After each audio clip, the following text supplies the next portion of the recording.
Morning students. Today we are discussing about 5th chapter molecular genetics la transcription அப்படிங்கற ஒரு heading பார்க்கலாம். இப்ப transcription அப்படினா தமிழ்ல படி எடுத்தல் அப்படினு சொல்லுவாங்க. சார் படி எடுத்தல்னா it is a process. இது ஒரு செயல்பாடு. இப்ப இந்த செயல்பாட்டுல என்ன பண்றாங்கன்னா copying genetic informations from எங்க இருந்து சார் அப்படினா one strand of DNA to RNA. ஒரே லைன் தான். தட் இஸ் என்னது? That is DNA. என்ன பண்ணிருக்காங்க? Copying of genetic information. Copying of genetic information from single strand DNA or one strand of DNA to RNA. That is mRNA. So in the process is called transcription. Understand? Okay. So what are the enzyme can involved in this process? இந்த ப்ராசஸ்ல enzyme என்ன enzyme involve ஆகுது அங்க ஒண்ணுல DNA depending RNA polymerase ஒரே line தான் DNA depending RNA polymerase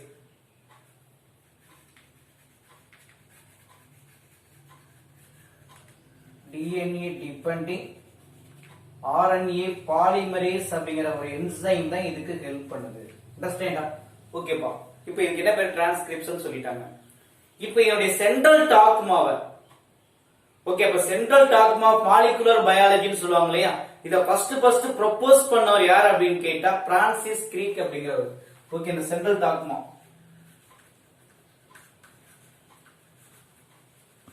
of molecular biology குஜி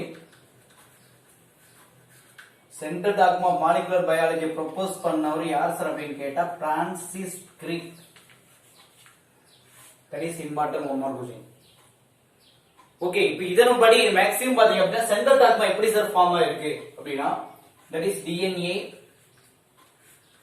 okay RNA that is mRNA mRNA ல இருந்து உங்களுக்கு என்ன ஃபார்ம் ஆகும்னு கேட்டா புரோட்டீன் ஃபார்ம் ஆகும் that is a translation process இப்போ அவங்க என்ன சொல்லிருக்காங்க படி எடுத்து எப்படி ஃபார்ம் ஆகுது ஒரே லைன் தான் சொல்லிருக்க ஞாபகம் இருக்கு இல்லையா அதாவது அங்க இருக்கக்கூடிய copying of genetic information from single stranded DNA to RNA okay that is என்னன்னு கேட்டா mRNA with the help of enzyme is called DNA depending RNA polymerase so it is called transcription then the RNA converted into protein or amino acids so in the process is called translation that is a central dogma of molecular biology understand இப்ப central dogma of molecular biology propose பண்ணவர் தான் யார் sir அப்படினு கேட்டா அங்க இருக்கக்கூடிய Francis Greek அப்படினு சொல்லுவோம் understand okay that's all then next இதுலயே some retrovirus அப்ப retrovirus என்ன மீனிங் இப்ப மேக்ஸிமம் பாத்தீங்க அப்படினா retrovirus அப்படினு கேட்டாவே HIV கான virus that is RNA virus அப்படினு சொல்லுவோம் RNA வை ஜீனோமாக கொண்ட வைரஸ்க்கு என்ன பேர் அப்படினா ரெட்டிரோவைரஸ் அப்படினு சொல்லுவாங்க that is HIV virus human immunodeficiency virus அப்படினு சொல்லுவாங்க இல்லையா இப்போ இந்த வைரஸோட ஜெனடிக் மெட்டீரியல் எது சார் அப்படினு கேட்டா அது RNA அப்ப RNA வை ஜீனோமாக கொண்ட வைரஸ்க்கு என்ன பேர் ரெட்டிரோவைரஸ் இப்போ ரெட்டிரோவைரஸ்ல எப்படி சார் நடக்குது ஓகே அங்க இருக்கக்கூடிய ஜெனடிக் மெட்டீரியல் எப்படி ஃபார்ம் ஆகும் அதாவது எப்படி ட்ரான்ஸ்ஃபர் ஆகுது அப்படினு கேட்டா இங்க என்ன சார் ஆகுது அப்படினு கேட்டா அப்படியே ரிவர்ஸ் டிரான்ஸ்கிரிப்ஷன் ஆட்டோமேட்டிக்கா RNA DNA ஆகும் DNA mRNA ஆகும் மறுபடியும் mRNA வந்து பாத்தீங்க அப்படினா புரோட்டீனை சிந்தசிஸ் பண்ணும் இப்போ எக்ஸாம்பிள் பாத்தீங்க அப்படினா இங்க இருக்கக்கூடிய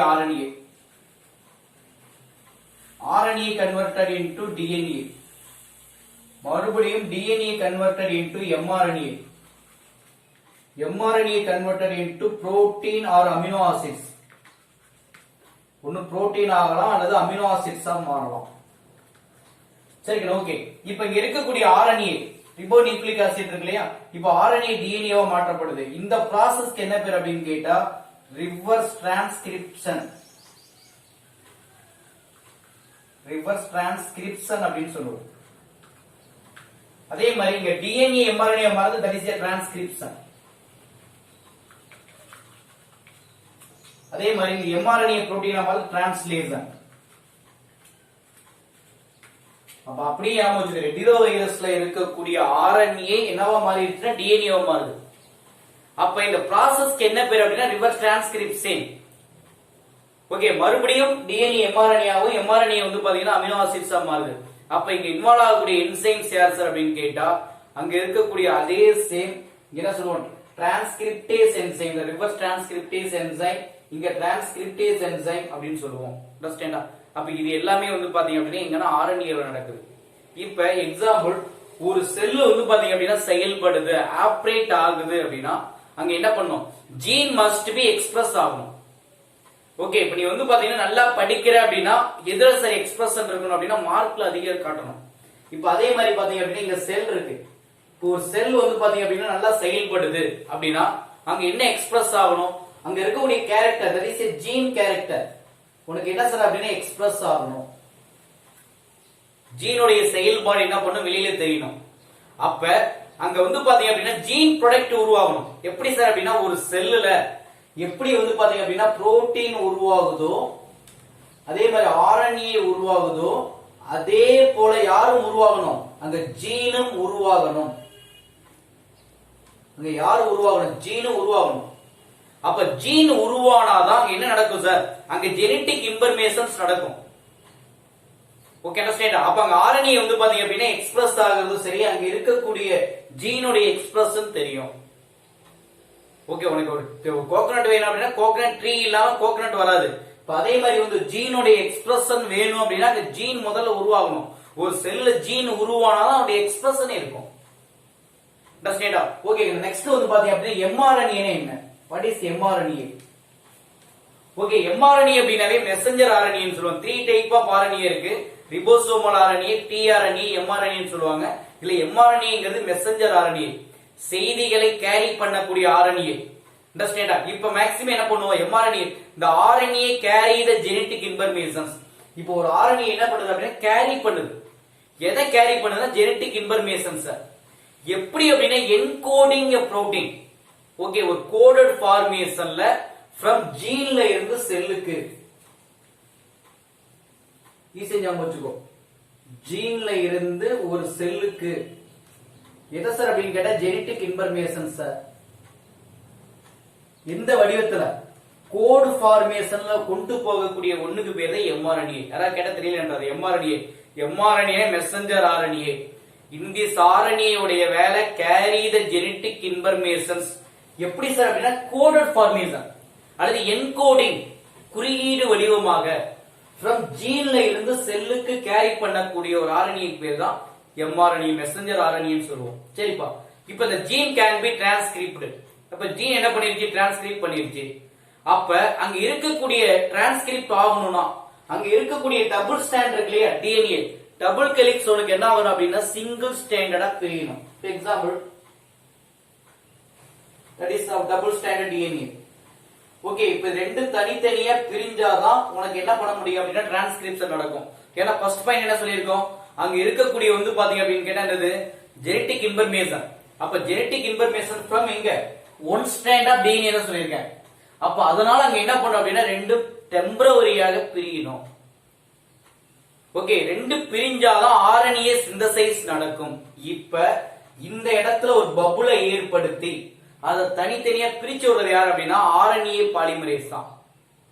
அப்ப என்ன பண்ணுது, இந்த என்சைம் பைண்ட் டு டிஎன்ஏ. இப்ப இந்த என்சைம் என்ன பண்ணுது அப்படின்னு கேட்டா டிஎன்ஏ ஓட பைண்ட் ஆகி ஓகே உடனே என்ன பண்ண அப்படின்னு கேட்டா அங்க ஸ்டார்ட் ஓபன்ல வந்து பார்த்தா அப்படின்னா என்னது டபுள் ஹெலிக்ஸ். டபுள் ஹெலிக்ஸ் தனித்தனியா பிரிச்சிரும்.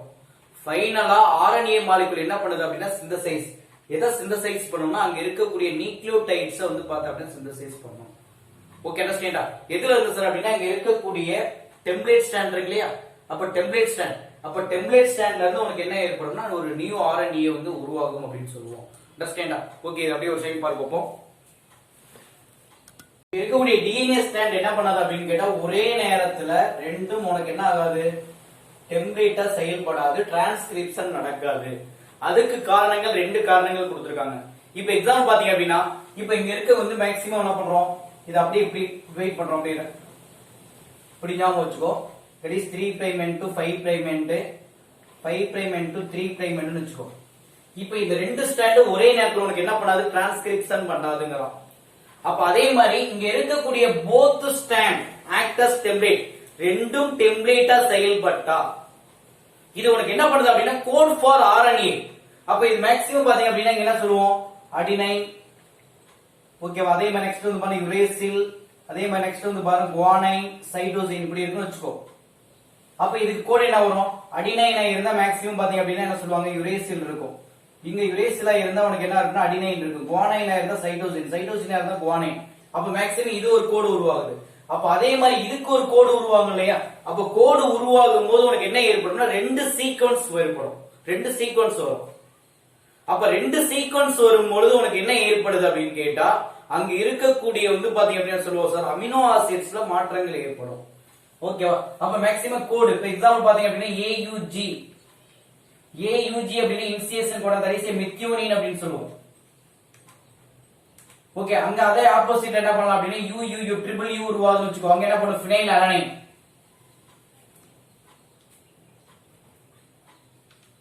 அப்ப மேக்ஸிமம் உனக்கு என்ன ஏற்படுது, இப்ப இந்த ரெண்டு அமினோ ஆசிட்ஸ்லயுமே உனக்கு என்ன பண்ணும் அப்படின்னா சீக்வன்ஸ்ல மாற்றங்கள் ஏற்படலாம். அப்ப ஒன் செக்மெண்ட் வந்து பாத்தீங்கன்னா DNA கோடிங் வந்து பாத்தீங்க அப்படின்னா ரெண்டு டிஃபரண்ட் புரோட்டீன் உருவாக்குற மாதிரி ஆயிடும். அப்ப ரெண்டு டிஃபரண்ட் புரோட்டீன் உருவாகும் போது அங்க உனக்கு என்ன ஏற்படும் சார், அங்க ஜெனடிக் இன்ஃபர்மேஷன்ஸ் கேரி பண்றதெல்லாம் காம்ப்ளிகேட்டட் ஆயிடும். இதுதான் ஃபர்ஸ்ட் ரீசன். இந்த ஸ்டேட் மறுபடியும் சொல்றேன் பாரு சார், அங்க இருக்கக்கூடிய ரெண்டு ஸ்ட்ராண்டும் உனக்கு என்னவா இருக்காது, டெம்ப்ளேட்டா செயல்பட்டா இது உனக்கு என்ன ஏற்படுது அப்படின்னா கோடு ஃபார் ஆர்என்ஏ. அப்ப ஆர்என்ஏவுக்கு வந்து பாத்தீங்க அப்படின்னா கோடிங் கொடுக்கறதே டெம்ப்ளேட் ஸ்டாண்டர்ட், அதுல உனக்கு என்ன ஏற்படும் டிஃபரன்ஸ் ஏற்படும். அப்ப கோடிங்ல டிஃபரண்ட் ஏற்பட்டா உனக்கு அமினோ ஆசிட்ஸ்ல டிஃபரண்ட் ஏற்படும். அப்ப அமினோ ஆசிட்ஸ் டிஃபரண்ட் ஏற்படும் பொழுது அங்க இருக்கக்கூடிய one segment of DNA coding உனக்கு என்ன பண்ணுது, ரெண்டு டிஃபரண்ட் புரோட்டீனை உருவாக்கும்.